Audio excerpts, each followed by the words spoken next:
All right, so I'm gonna go ahead and get started. Um, I'm gonna welcome everybody to the first Data Management Masterclass webinar by Griffin Data Processing. My name is Demetrius Griffin. I'm gonna be the presenter this evening. So welcome. Um, Hi, I'm the founder and CEO of Griffin Data Processing. I have 15 years of experience in the data engineering industry. I have worked for some of the biggest companies in the world um, as a full-time employee and also as a consultant. Um, I specialize in data management, and so, data engineering, so building out data platforms, um, the collecting, making sure data is clean, and like I said, building out data pipelines, um, making sure that the storage is optimized, making sure that the data is secure, things like that. I have built custom software as well in those organizations. Um, I work mainly with AWS.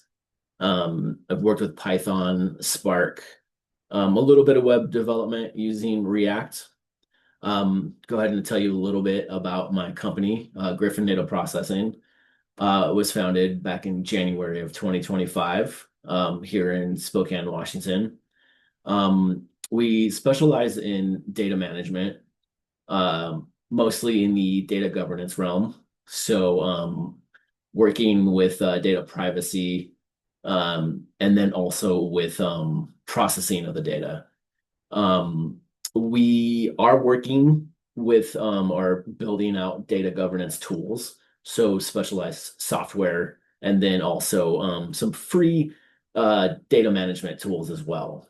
Um, our focus is mainly with small and medium businesses, so helping to serve some of the underserved businesses out there in the world.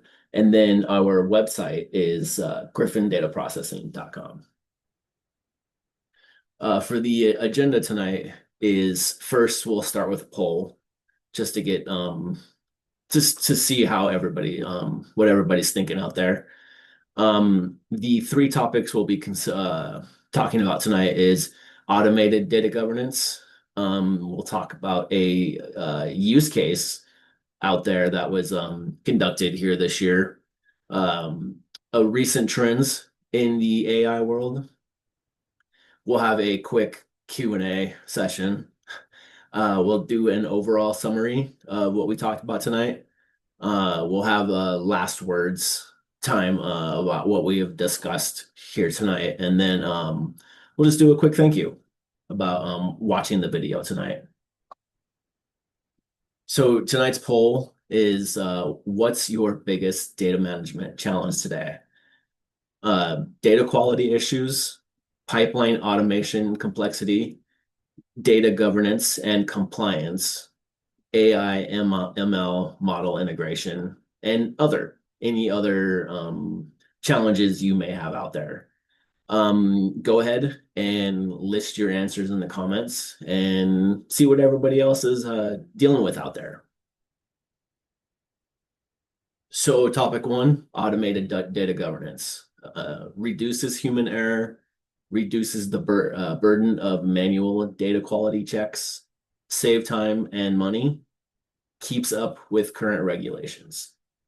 Um, the reason why I chose to talk about these tonight is because, I mean, obviously, when it comes to reducing human error, is it takes the mistakes that humans make out of the picture, and that's, I mean, we're human, and we miss things. We miss a lot of things, and we're one of the biggest holes when it comes to security holes. And so with automation, we can remove that. And so even though automation can be a problem, uh, it's easy to fix that. And so reducing that from the equation is a big step forward. Reduces the burden of manual data quality checks. I don't know if anybody has actually had to do manual data quality checks, but it's very, very time consuming. And I think that also can cause human error. And so with automation, that can speed it up, that can remove the, call it boredom of data quality checks, but it could also remove the mistakes of manual data quality checks. And it's efficient. It's efficient. You can add those rules in there and um, it it helps. It helps the time sink. It could also save money by removing man hours. And so yeah, that's a good thing. And that goes into the next bullet point here. It saves time and money. Anytime that you can save your client or your business money, you want to take advantage of that. And so here we go. Anytime you can automate, regardless if it's data governance, you automate. You automate yourself out of the job. And so here's a good chance. And so keeps up with current regulations. Um, with with automation, you can add rules into your applications. And so anytime a regulation changes, you can just change that rule once and it'll affect every single application this rule is plugged into.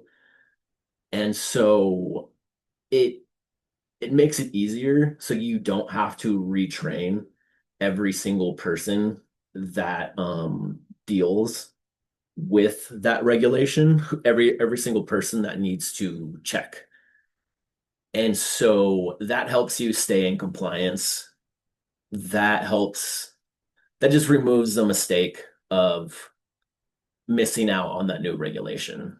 And so that's a big game changer. And I think that also covers the first three bullet points here.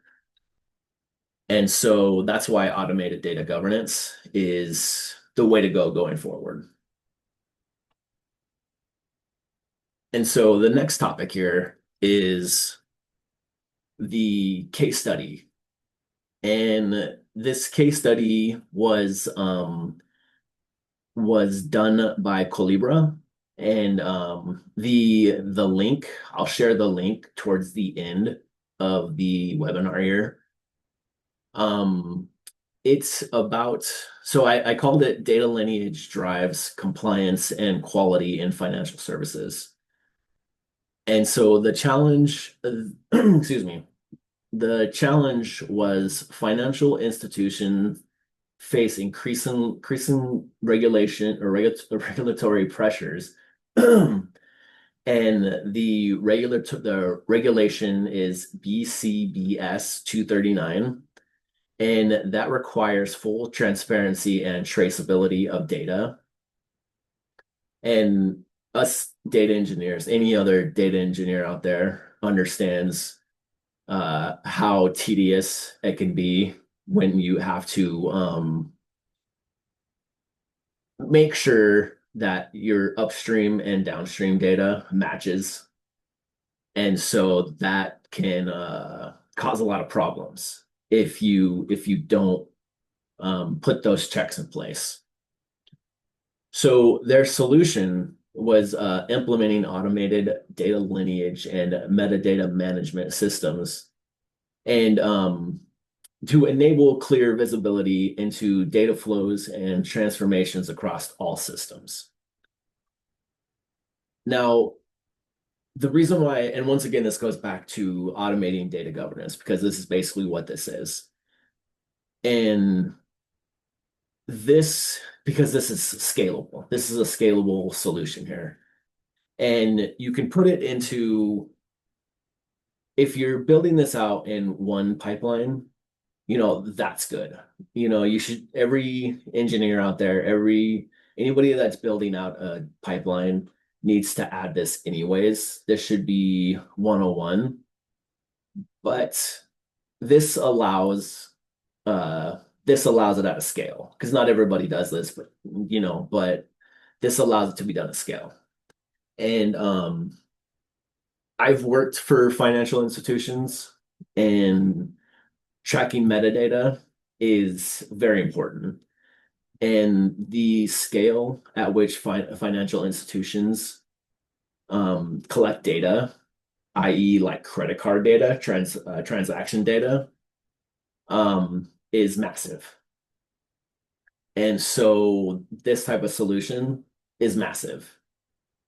So the firms achieve faster audit preparation, and they found 40 to 50% reduction, improved data quality within fewer errors, excuse me, with fewer errors and stronger compliance confidence. So and I think this goes back to this goes back to uh the uh just the improved um it's just the improved confidence in data quality, and you removing your lack of trust in being compliant within regulations. Um, and so this is why, this is why automation within your data systems is almost necessary. So the lesson here is data lineage is essential for regulatory compliance.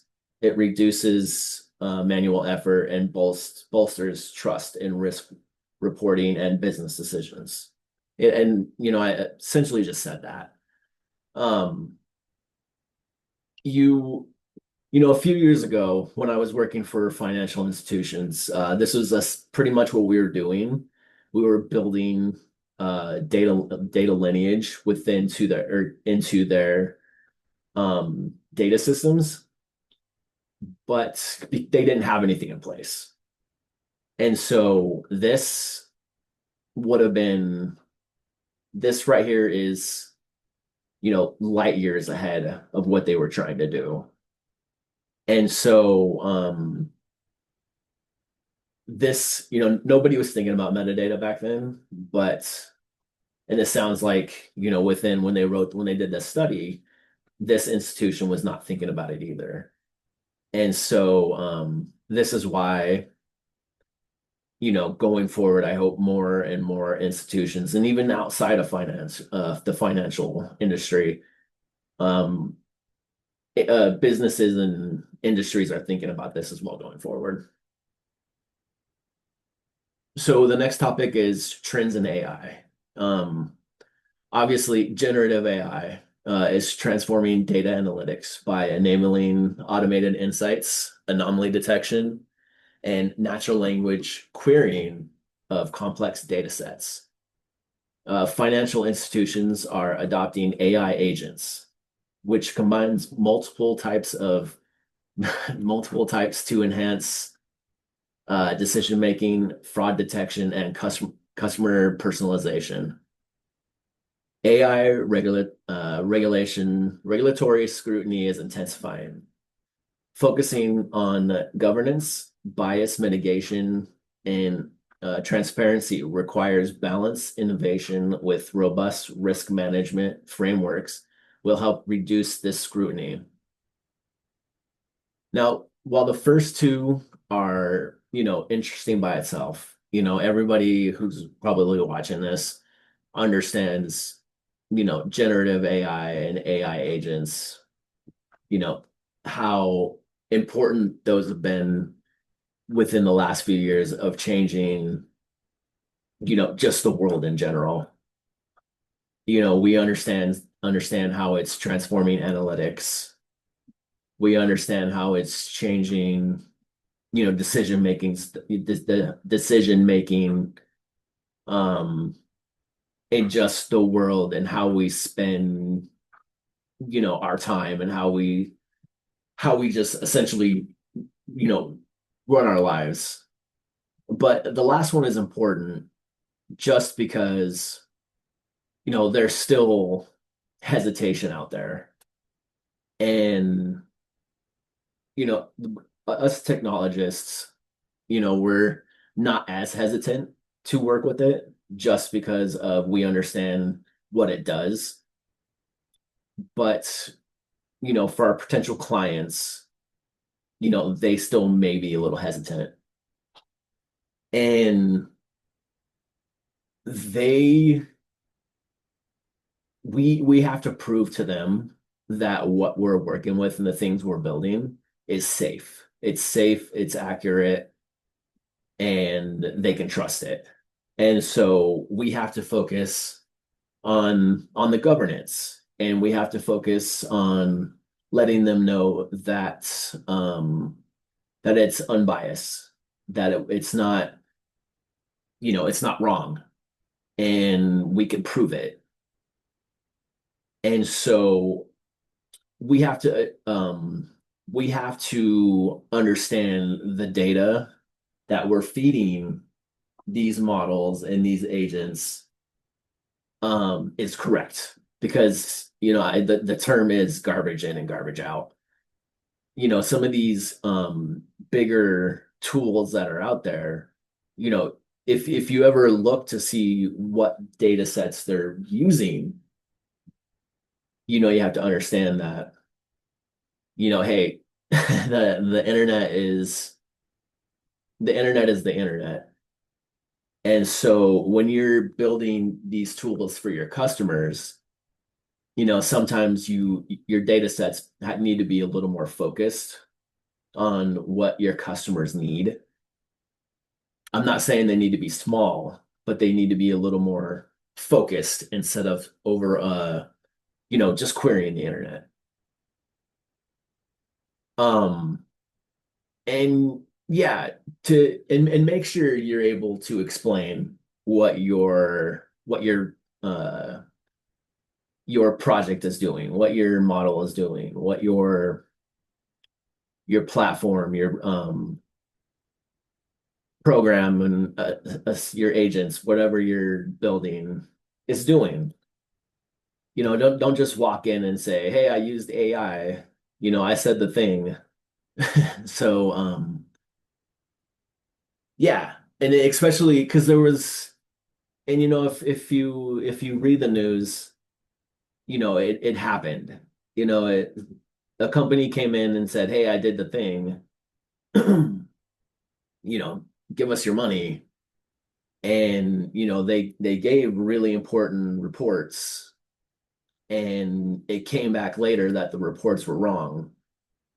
And so you can't, as us technologists, we can't go out there and say, I used AI and AI is right. But that's not the way to go. We have to be better than that. So, it sets everybody back every time we get something wrong when we use these very powerful tools. So just, be careful with these powerful tools and make sure you're focusing on the governance, because that's very important, is the governance. So if you do have any questions, go ahead and throw them in the comments. If if I said stuff that was wrong, throw them in the comments. I'm always open for criticism, and I'm new at this. I'm always looking to grow, and so it'll help make me better. It'll help me serve my clients better. And yeah, um, so yeah, there's that. Um, so for the summary, went through and I explained who is Griffin Data Processing. a little bit about automated data governance, discussed the case study of how data lineage is impacting the financial institutions, discussed a little bit about current trends in AI and the poll results that didn't exist. But hopefully next time we'll get some people to join the webinar and we can talk about poll results and have a little more discussion. And like I said before, there's the link to the case study if anybody's interested in learning a little bit more about it. So the last words that I have to share is, a little bit more about my business. Griffin Data Processing specializes in data management. Um, what that means to me and my business is that we we believe more in data governance than than we do about actual movement of the data just because I like I said earlier, I touched on it, is garbage in, garbage out. And so we build our tools and our platforms thinking governance first. And so we'll sit down with our clients and discuss regulations, any policies that they have in place that need to be addressed before we'll start discussing their processing needs. And so we want to make sure that we deliver the best quality data that we can. And yeah, that's the way, that's what we want to provide our customers. And so with that, like I said, we visit our website. Um, our our data governance platform, the MVP is available. It's out now. If you're interested in trying it out, go into our website, griffindataprocessing.com, and sign up, and try it out. If you're interested, go ahead and try it out. We're always looking for more testers. Um, Go ahead and subscribe to our newsletter, the Data Pipeline Pulse, on LinkedIn. I'll give you the link on the next page. And yeah, if you want to keep up with what we're doing, go ahead and reach out. Reach out on YouTube, where this we're going to upload this after not too long after we finish up, or on the social media. And yeah, just keep out and keep updated. So thanks for attending and watching this on YouTube. And here is all of our social media links. So yeah, thank you again for attending, and I hope you have a good one.